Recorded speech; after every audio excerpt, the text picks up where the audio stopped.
నిజంగా ఏదైనా పుక్కడికి దొరుకుతుందంటే చాలు దానికోసం కిలోమీటర్ల దూరం అన్నా పోయేటోళ్ళు ఉన్నారు. గా ఫ్రీ కోసం పైసలు ఖర్చు చేసేటోళ్ళు కూడా ఉన్నారు. పానాలు కూడా అడ్డం పెడతారు వల్ల మరి ఫ్రీ అన్న దాంట్లో గంతంగానం కిక్కే ఉన్నదో అర్థమైతలేదు. ఇప్పుడు ఇట్లెందుకు చెప్తున్నాటరా పారి ఆంధ్రాల కొందరు జనాలు ఫ్రీ కిక్ కోసం ఎట్లా దూసుకోపోయిరో అగ చూడు ఫ్రీ జాతర.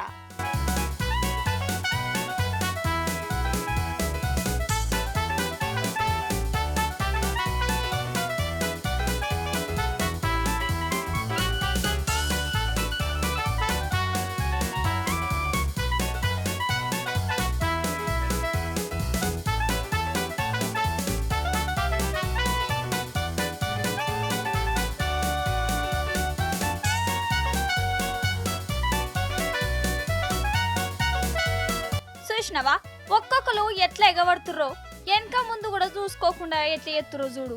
అయితే ఆంధ్రాలనొల్ల చిత్తూరు జిల్లా ఉన్నది కదా, ఆడ ఒక ఊళ్ళే గిట్లా బీరు బ్రాందీ సీసాల లోడుతోని పోతున్న వ్యాను బోల్తా పడ్డది. సీసాలు కాటన్లన్నీ కింద పడ్డాయి. మరి ఇట్లా వ్యాన్ బోల్తా పడ్డప్పుడు ఏం చేయాలి? డ్రైవర్ మంచిగున్నడా? క్లీనర్కు దెబ్బలు తాకినాయా? డాక్టర్లకు ఫోన్ కొడదామా? అంబులెన్స్ను పిలుద్దామా అని సాయం చేద్దామా అని గట్లుండాలి కదా. కానీ వీళ్ళు మనుషులకు కాదు, ఈ మందు బాటలకు సాయంగా ఉన్నారోలా కింద పడ్డ బాటలను ఇగో గిట్లా కాపాడే ఉపాయం చేసిరు. ఒదికు డ్రైవర్కు దెబ్బలు దాకి గిలగిల కొట్టుకుంటుంటే వీళ్ళకేమో దొరికిందే సందని ఇగో గిట్లా రంగంలోకి దిగిర్రు. తాగిటోడు తాగనోడు అందరికి పడ్డరు. అగో చేతులు సరిపోతలేవని లుంగీలు తువ్వాలలు కూడా తెచ్చుకున్నారు కదా. ఇడ మొగోళ్లే కాదు, అగో గీ ఆంధ్ర అక్కలు కూడా పోటీ పడుతురోల్లా మందు బాటల కోసం.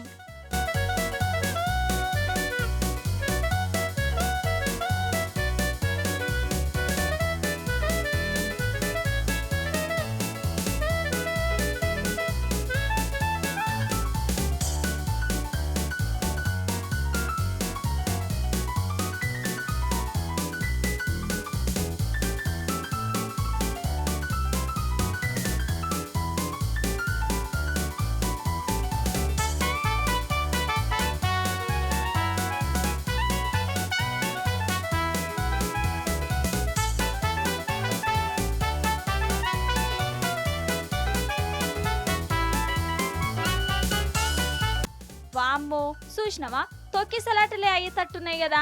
సీసా మొక్కలు ఉచ్చుకుంటున్నాయన్న భయం కూడా లేదు, ఇజ్జత్ పోతుందన్న సోయి కూడా ఉంటలేదు. ఎన్ని దొరుకుతాన్ని ఎత్తుకుపోవుడే కావాలన్నట్టు వేస్తుర్రు. వీళ్ళ ఆత్రంకున్న వాడెత్తు గిట్లా తాగుబోతులు మోపేరేందల్లా ఆంధ్రాల పుక్కడికచ్చే మందుబాటల కోసం మరీ గింత ఘోరమా?